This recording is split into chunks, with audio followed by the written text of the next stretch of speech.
What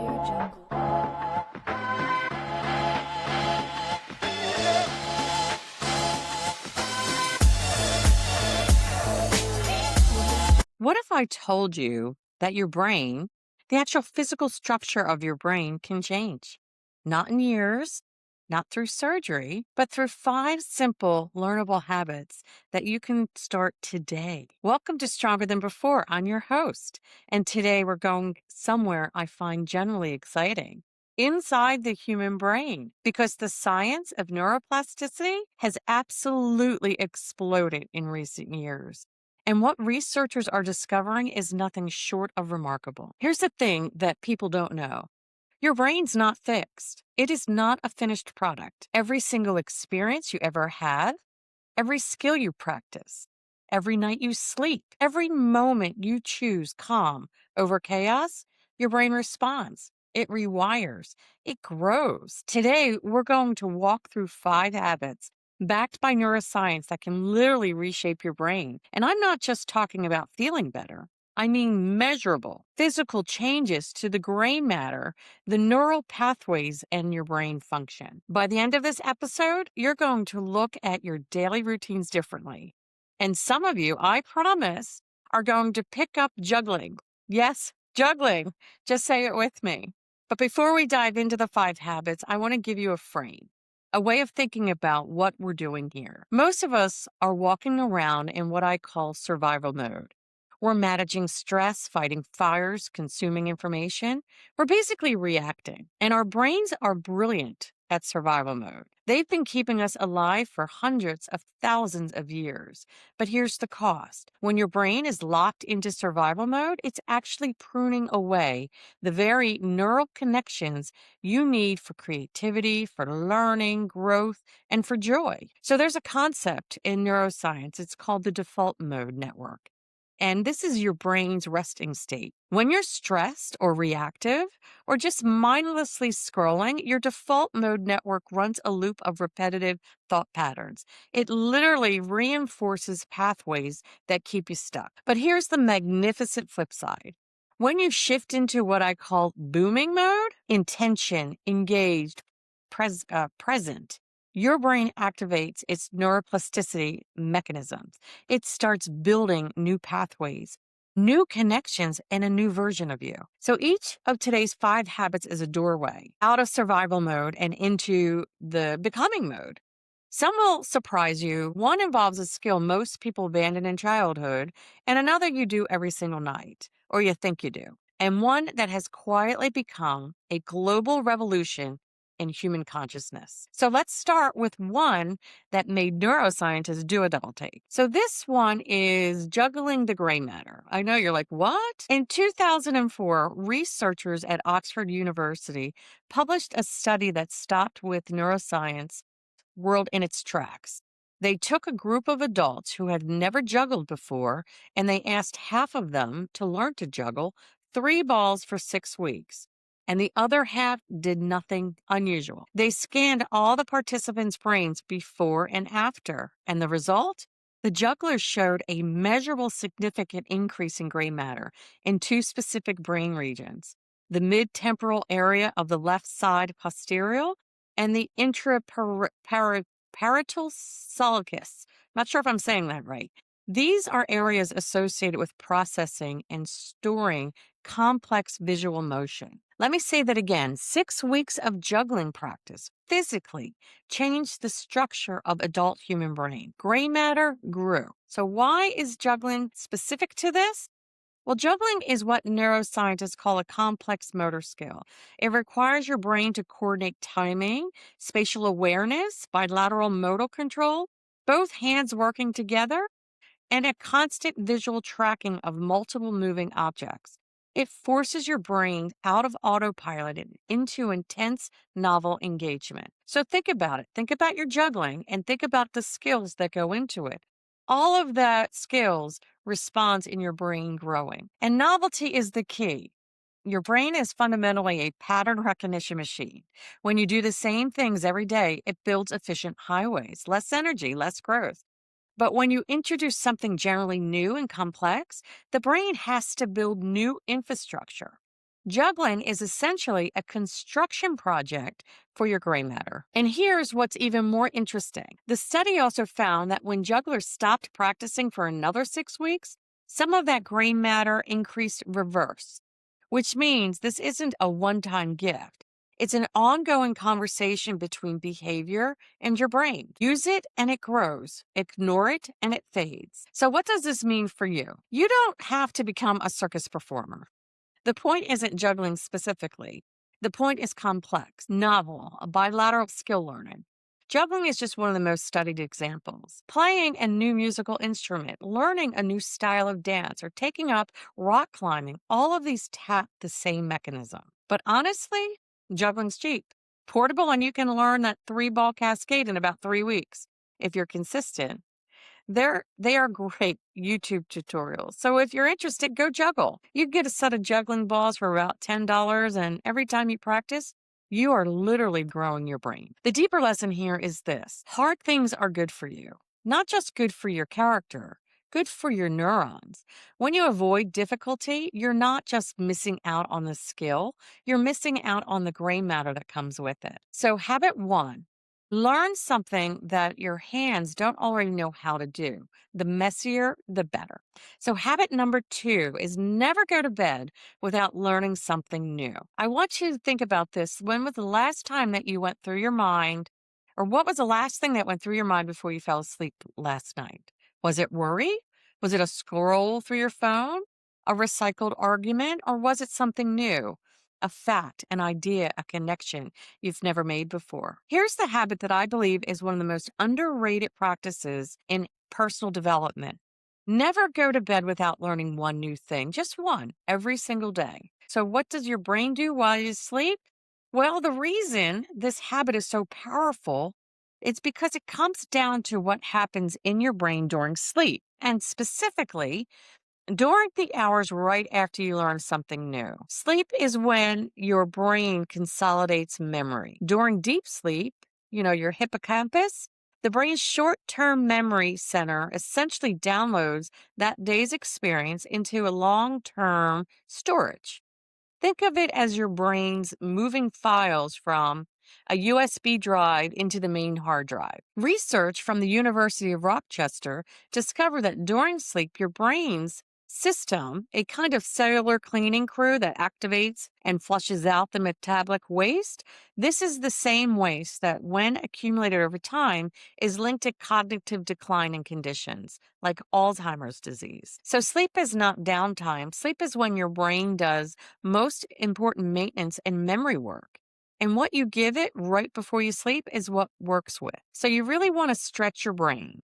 And when I say learn something new, I mean something that makes your brain generally stretch. Not a tweet, not a headline, something that makes you think even for 5 minutes. It might be a word in another language. It could be a paragraph from a book about a subject you know nothing about. It could be a YouTube video on how black holes form, or how the medieval bread was made, or how the immune system fights a virus. It could be a new chord on a guitar, a recipe technique, a historical fact that generally surprises you. What matters is that the learning is real, that your brain had to reach for it, connect it to something it already knew, and file it somewhere new.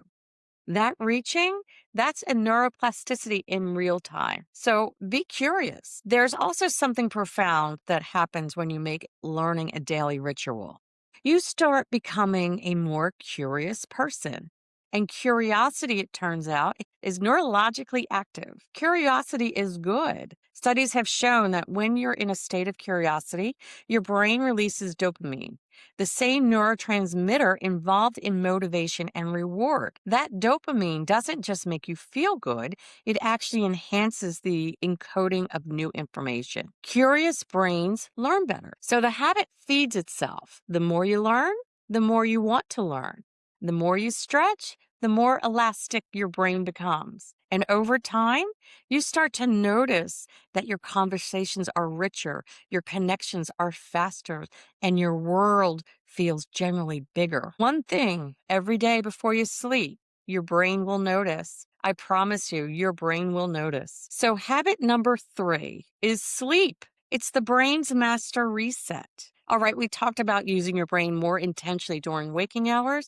Now, let's talk about what happens when you're completely unconscious and why it might be the single most powerful lever you have for your brain's health. Sleep, not rest, not lying in bed scrolling, deep, quality, sufficient sleep. What most people get wrong about sleep? In our culture, there's a persistent badge of honor around sleep deprivation.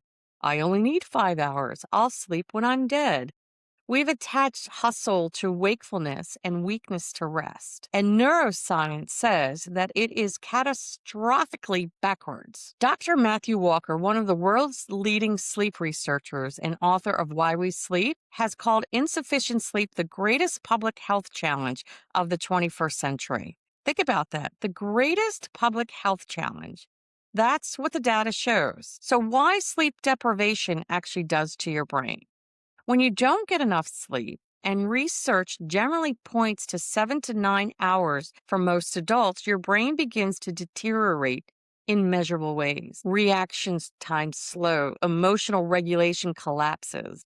Your memory consolidation fails. The prefrontal cortex, your center for rational thought and decision making and impulse controls, it goes offline. And here's what is particularly alarming. Just after 17 to 19 hours of being awake, your cognitive performance is equivalent to someone who is legally drunk.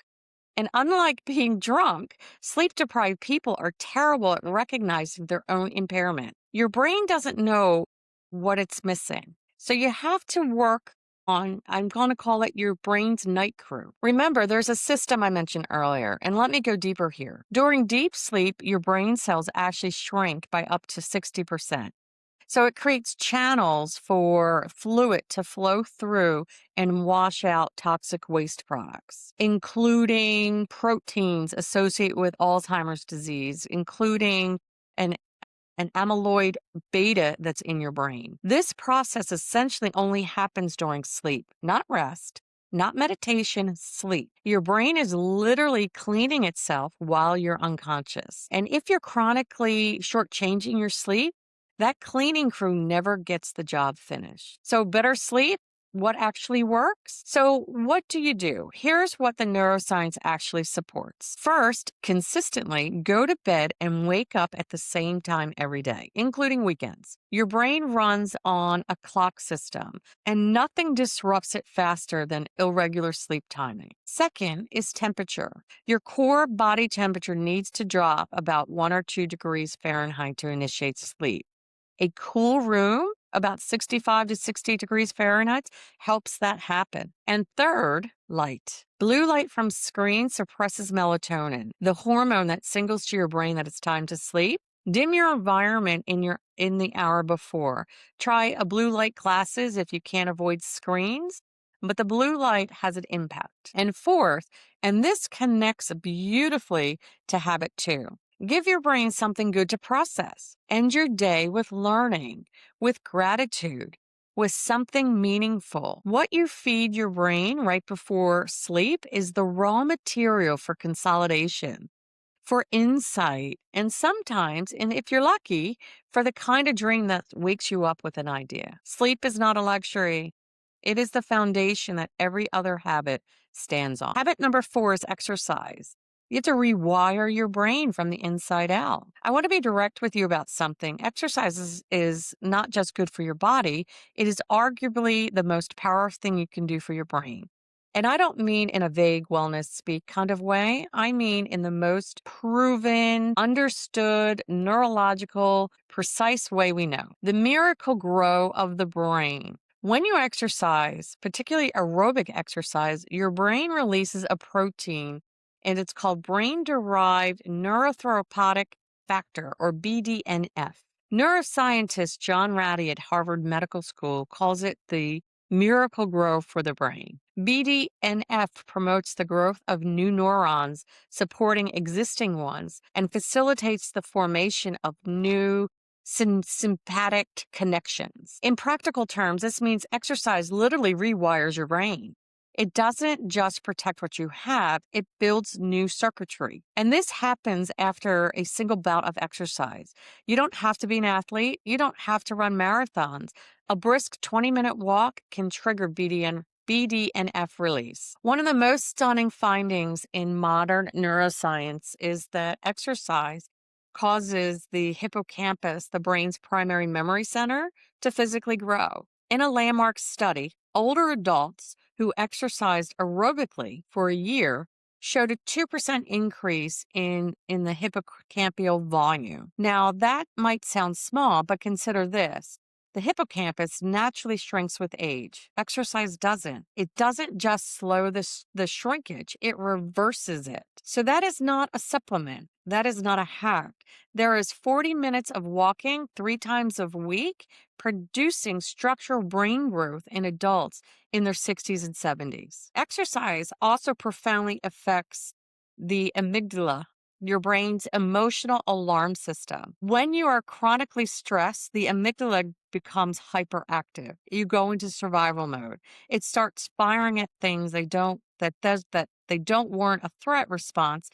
You become reactive, anxious, defensive. Now remember, the world we're coming out of, all of this is associated to the brain and to the patterns of the brains. Regular exercise down regulates this hyperactivity. It essentially resets your stress thermostat, and it does this through multiple pathways, through BDNF, through endorphins, through the regulation of cortisol and serotonin. Your brain after exercise is chemically, electrically, and structurally different from the brain before it. And here's the thought line, the through line I want you to hold when you're in survival mode. Your body is producing stress hormones that actually inhibits everything within your brain. Cortisol at the elevated chronicle levels damage the hippocampus. It impairs memory. It narrows thinking. Exercise is one of the most effective known ways to regulate cortisol and shift your brain's operating state. When you move your body with intention, you are biochemically signaling to your nervous system the emergency is over and we can grow now. So keep your body active, not because you have to earn your food and not because of how you look in the mirror, but because movement is how your brain gets the signal that life is worth investing in. And habit number 5 is mindfulness. From survival mode to becoming. Mindfulness has become one of the most talked about practices of the 21st century. It's in the boardrooms in schools, it's in hospitals and sports programs. It's in apps downloaded by hundreds of millions of people. And I want to be honest with you. For a long time, I was skeptical.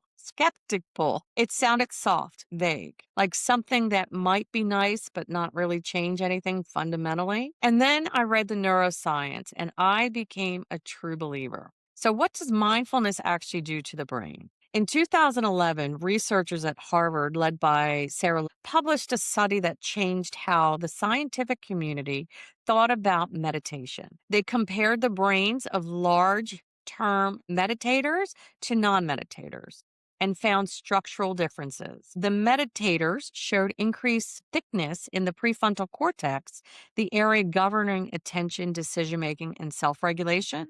But here's the really significant part. In a follow-up study, people who have never meditated before participated in an 8-week mindful-based stress reduction program, about 27 minutes of practice per day.